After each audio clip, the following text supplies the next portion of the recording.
kan. So beberapa kebelakangan ni dia berjaya untuk menjalankan home party back to back. Bermula dengan satu home party facial, biul, kita buat biul. Masa kali pertama kita home party dengan fighter beliau, Anti-City, Ambassador Anti-City, tak dapat dijalankan secara normal lah sebab dah malam. Lepas tu dia tak ada proper tempat, so kita buat demo dekat tangan je. And then home party kedua berjalan, kita dapat buat. Lepas tu kita dapat korek satu fighter. Lepas tu dia pula yang buat. Minggu lepas kita buat home party, sangat ramai. Lepas tu tadi kita buat home party lagi. So dia ada tindakan susulan. Jadi kita nak dengar perkongsian beliau macam mana beliau boleh adakan home party bersama rangkaian daripada first start, dan dia ada continuously home party after that. Dan dia dah ada set up lagi for the next week punya home party. So every week ada home party, bermula daripada satu rangkaian hingga satu lagi rangkaian. Jadi kita persilakan di sini Rina.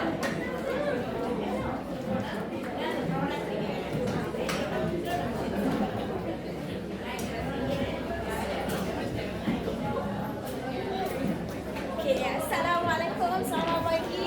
Okay, Alhamdulillah. Baru selesai home party tadi yang kelima. So ini rangkaian yang berbeza pada minggu lepas. So saya sebenarnya sangat terbakar dengan home party saranan daripada leader Miss Hana sebenarnya. Saya akan follow, tengok, dan saya akan zoom saya macam mana dia buat. Jadi saya ni bermula dengan network saya yang di Kanjai tu golongan 70-an orang masing-masing bersara.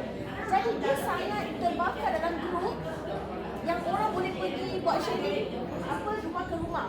Jadi dia ni walaupun usia 73 tahun tapi semangat dia, jiwa dia macam orang muda, dan saya pun terbakar dengan dia.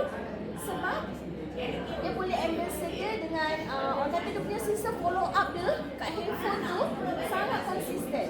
Jadi bila kita bakar pula tu dengan tahap kesihatan dia, takkan nak pergi satu rumah kan. Yang dia tak tahu kenkangan itulah.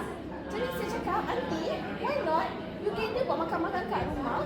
You jangan tengok kelebihan orang lain, you tengok potensi you invite orang datang ke rumah untuk orang kata kita buat home party. So bermula daripada home party pertama berjaya, dapatlah seorang IBO. Jadi home party kedua daripada 10 orang, seorang je datang tapi berjaya di IBO kan. Dan berterusan sehinggalah dapat duplikasi kepada network dia. So setiap home party tu alhamdulillah kita dapat korek orang di belakang dia. So kenkangan dia tu akan orang kata kita bantu dia buat bisnes sendiri ni mudah sebenarnya. Betul tak? Yang penting rajin dan ada kemahuan, kesanggupan, sanggup diajar, sanggup belajar dan sanggup mengajar. Jadi saya gunakan dia kelebihan dia. Jangan tengok terperangkap dengan yang lain orang-orang muda, tapi jiwa dia tu dia sanggup buat dan alhamdulillah berjaya. Dan daripada situ saya dapat pengalaman. Saya cuba duplikasikan network yang lain. Dan hari ini alhamdulillah juga for first time dapat kira closing rate 100%. 4 orang hadir, 4 di IBO kan. Okay.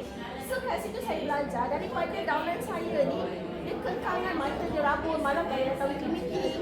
Tapi saya cuba berbawa dengan upline dan sideline untuk bawa budaya dan culture tu ke hati, membuatkan dia rasa okey, benda ni mudah. Dan daripada situ dia akan bawa lah pergi KTV kan. Jadi daripada situ saya belajar daripada dia nak pergi ke satu rumah dan closing rate tu agak orang kata percentage kan. Jadi bila dekat situ dia kumpulkan orang, 4 orang sekaligus, diturun power lagi. Dan saya boleh nampak potensi dia pula untuk sebagai orang selama kan kita tolong dia finding. So nampak dia lebih yakin, dia lebih leadership, dia lebih tersenang, dan tanggungjawab dia lebih orang kata polish lah. Kita polish tanggungjawab dia kepada network dia. So dia dah dapat 4 orang terus sekaligus. Alhamdulillah. So kita dah kat sampai situ 139 tu daripada hari ni dia bawa seorang. Mungkin the next home party dia akan bawa 3 orang. Dan the next home party kita dapat bawa 9. So kita betul-betul fokuskan orang kata dekat home party tu betul-betul orang kata sistem pendidikan BD tu percikkan daripada situ untuk bawa dia pergi ke sini, ke HQ. Jadi saya punya apa yang saya belajar, kadang-kadang kita jangan terperangkap dengan kelebihan orang lain. Tapi kita kena ada satu percikan dulu bermula sebab ini senang sebenarnya. Dan jangan terperangkap dengan orang lain boleh, orang lain boleh. Terbakar ni. Terbakar.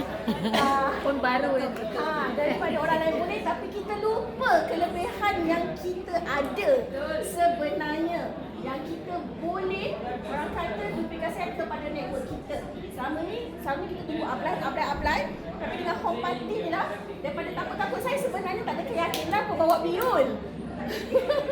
Jadi, saya selalunya bela. Tapi saya pun hari ni challenge myself untuk bawa video sebab sebenarnya saya pun kurang pandai jaga muka. Saya sebenarnya kecantikan tu jadi saya ada sebenarnya kurang keyakinan diri. Tapi hari ni saya pun challenge myself untuk bawa topik tu sebab ada penjualan kan. Kenalah juga bawa. Itu je. So saya rasa home party ni memang boleh orang kata memendekkan proses kita, mempercepatkan 139 kita. Itu saja. Kan?